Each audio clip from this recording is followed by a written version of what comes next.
अष्टम श्रेणी पिलामाने तम अर्धवार्षिक परीक्षार विज्ञान प्रश्नपत्र आसी जाइछि।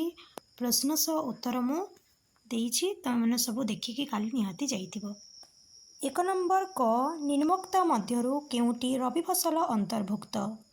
मका, कपा, मटर, धान। धान। ख हईजा सृष्टिकारी अणुजीवर नाम कण? भूताणु, बीजाणु, आदि प्राणी, शैवाल। शैवाल। ग प्लास्टिक आवर्जना अवक्षय हेबा पाई अनुमानिक समय सीमा प्राय 1 वर्ष, 100 वर्षरु 500 वर्ष, प्राय 2 वर्ष, अनेक वर्ष, 100 वर्षरु 500 वर्ष। घ केउ धातु चकचक देखा जाए? अंगारक, आयोडीन, सल्फर, कोइला। आयोडीन। आलकात्रा केउथिरु प्रस्तुत करा जाए? कोइला, पेट्रोलियम, प्राकृतिक गैस, डीजेल। कोइला। एलपीजी रो कैलोरी मूल्य डैश किलोजूल पर ग्राम? 45,000। केउ गैसटी विश्वतापनर प्रमुख कारण? अम्लजान, जबक्षारजान, उद्जान, अंगारकाम्ल। अंगारकाम्ल।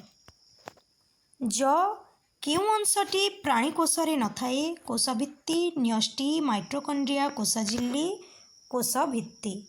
झ मोहम्बती शिखार डैश मंडलटी सबुठारु उत्तप्त?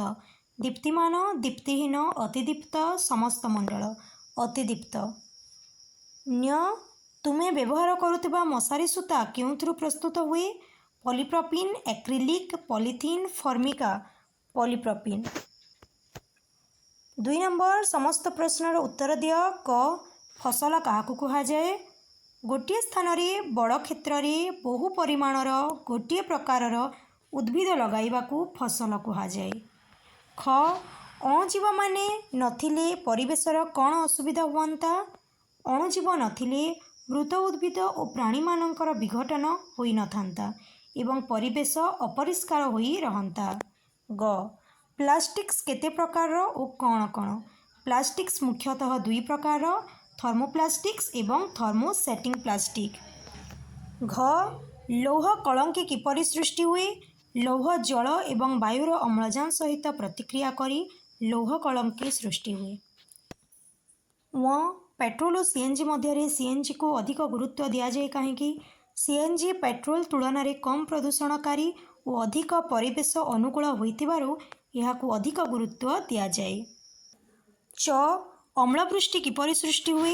कलकारखाना और गाड़ी निर्गत सल्फर डाइऑक्साइड एवं नाइट्रोजन ऑक्साइड परी बाष्प जल सहित मिशी अम्लवृष्टि सृष्टि करे।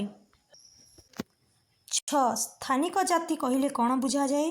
कौनसी एक निर्दिष्ट स्थान, अंचल किंबा देशर मिलुतिबा प्राणी और उद्भिद जाति को स्थानिक जाति कहा जाए। ज टिश्यू काहाकू कहा जाए? एक निर्दिष्ट कार्य करुतिबा कोश समूह को टिश्यू कहा जाए। झ बुंदा जलसेचन पद्धति कौन? एही पद्धति रे पाइप साहाय्य रे धीरे धीरे बुंदा बुंदा करी गछर चेर पाखरे पानी पका जाए। एही पद्धति रे पानी नष्ट हुए नहीं। 3 नंबर पार्थक्य दर्शाओ धातु और अधातु किंबा प्राणीकोश और उद्भिद कोश मध्यरी।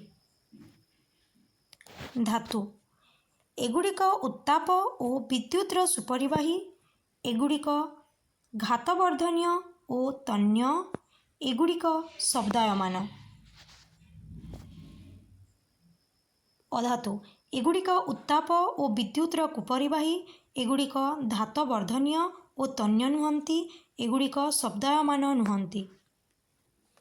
4 नंबर समस्त प्रश्नर उत्तर दिय। क प्लास्टिक्स जिनिसर व्यवहार कमाइबा पाई तुमे कौन करि परिबो लिख, किंबा शिशु तथा पिलामानंकु टीका दिया जाए कहीं? प्लास्टिक्स जिनिसर व्यवहार कमाइबा पाई आमे प्लास्टिक बैग बदल रे कपड़ा बैग किंबा कागज व्यवहार करिबा। प्लास्टिक बोतल बदल रे धातु बोतल व्यवहार करिबा। प्लास्टिक पैकेजिंग बदल रे धातु बोतल व्यवहार करिबा। थरे व्यवहार हेउथबा प्लास्टिक जिनिस यथा प्लास्टिक थली, ग्लास, चामच इत्यादि व्यवहार न करिबा। ख दहन पाई वायु आवश्यक गोटे सरल परीक्षा द्वारा बुझाओ, किंबा धातु ताप परिवहन करी ଗୋଟିଏ ସରଳ ପରୀକ୍ଷା ଦ୍ୱାରା ବୁଝାଅ। ଦହନ ପାଇଁ ବାୟୁ ଆବଶ୍ୟକ। ପ୍ରଥମେ ଗୋଟିଏ ମହମବତୀକୁ ଜଳାଇ ଏକ ଟେବୁଲ ଉପରେ ରଖ। ତାପରେ ସେହି ଜଳୁଥିବା ମହମବତୀକୁ ଏକ କାଚ ଗ୍ଲାସରେ ଘୋଡ଼ାଇ ଦିଅ।